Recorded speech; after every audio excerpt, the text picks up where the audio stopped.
Alicia has noted on our Facebook page that someone told her once that if we try too hard when it comes to spiritualities and gifts, we unconsciously block it. So at times we just need to let it go and allow these gifts just to come to us naturally. So I agree in part to that, that if we try to push that we want certain gifts. So there's five primary, well, six primary clairs. And this is something that I cover in our chakra clairvoyant coaching certification. And sometimes I'll come on and talk to you about the six clairs. They are natural. There are one probably primary clair that feels very natural to you. And over time, the other clairs can be developed. So it's when you try to push to develop one that doesn't feel natural to you, it's going to be really hard versus really honing in on the one clair that really works for you. So the five clairs that are primary match our five senses. So there's clairsentient, that's clear feeling. So that's the empath. I feel when someone is around me. I feel when spirit's there. I feel into other people's emotions. I feel into other people's physical trauma, clairsentient, okay? And that is a spiritual gift. We just need to know how to use it, utilize it, have it with boundaries. All of these can come with boundaries. And oftentimes the empath doesn't know how to have boundaries. And so that's where their downfall is. And so learning the boundaries with your gifts are also helpful. Then we have one that's called clairvoyant. Clairvoyant is clear seeing. So you're seeing symbols, you're seeing auras, you're seeing colors, you're seeing pictures, you're seeing movie plays out in your mind of a scene. It's clairvoyant. And so it might not be all of those things. I typically see things in like a movie screen, but I don't often get things in bright, brilliant colors. I don't necessarily see auras. I definitely don't see colors when I'm working with chakras.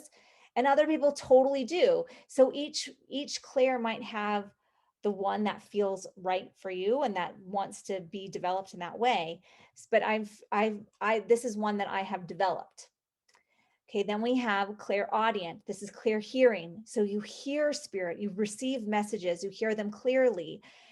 You can have conversations with spirits, but you don't necessarily see them. You can hear them. So when I was growing up, I grew up in the Catholic Church, and I loved going to the Catholic Church because I talked to the statues. I'm sure some of you have heard me share this story before. And that was like, as a child, I knew that I was different. I knew that this wasn't normal. And luckily I grew up in a Catholic church that was like, oh, let her just hang out in the sanctuary. That's fine. That worked. It was totally fine. So that's clairaudient. When you hear messages, you can talk to spirits, right?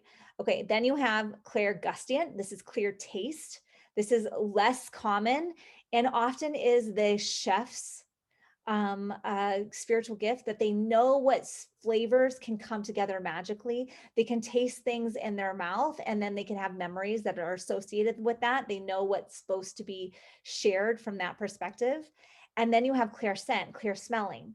This is also less common, and that clear scent can be that, let's say, like I have clients that will say they smell cigar smoke or they smell roses or they smell whatever it is, but when they smell something, it triggers a memory.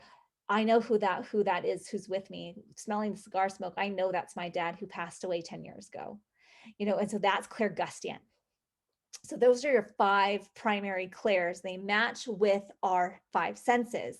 Then our sixth sense is claircognizant. And claircognizant is the one of just clear knowing. This is the psychic ability of I know that this is going to happen. I can't tell you why. Right. And so even though you don't know why something's going to happen, or that you have prophetic dreams, or you just know what the next thing is going to come, that's claircognizant. So here are your six clairs. There's a few other ones, but these are the primary ones. And so oftentimes the person that is born with a spiritual gift, you can go back to your early childhood memories and go, even if you don't remember, this is how you figure it out. Go back to your childhood and go, did you have a imaginary friend? That imaginary friend was probably showing you that you're clairvoyant. You can clearly see your imaginary friend. And then you have like, oftentimes when people don't think that they have one, it might be clairsentient, meaning I can feel into other people's emotions. When I walk into a room, I can feel an energy of the room. When I talk to the person that just walked in the room, I know where they're hurting. I know where their energy is at. I can sense it. And so oftentimes we have one that's primary. And then as we do our Reiki work, as we do our spiritual development, it will become more and more heightened. And so that's how I recommend you figure out which of the seven feels right to you and that you sense into it. And then you start honing in on that gift. And that is just taking time and space to quiet yourself and feel into that spiritual gift, whether it's clairsentient. I feel my guide standing next to me. I can feel angel wings. I can sense a presence there versus clairseeing. I see the wings. I know that the twinkle in my eye means that I have a spirit with me versus clear hearing. I hear a message, they're talking to me versus clear scent. I smell the what the roses or whatever that presence is bringing to you, right?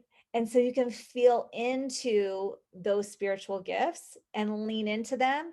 And the more you settle in and take this time and take the space to really settle, then you can start feeling into developing those gifts. And there's other techniques, like I love doing shamanic journey work to develop clairvoyance and clairaudience so that you can really picture things a little bit better and really opening into your imagination.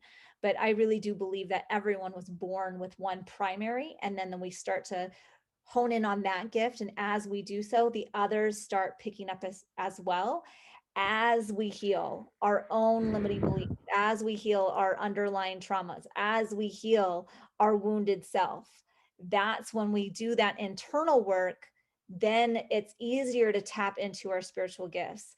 And so we're working on the lower three chakras so that we can have the upper chakras more expansive and open.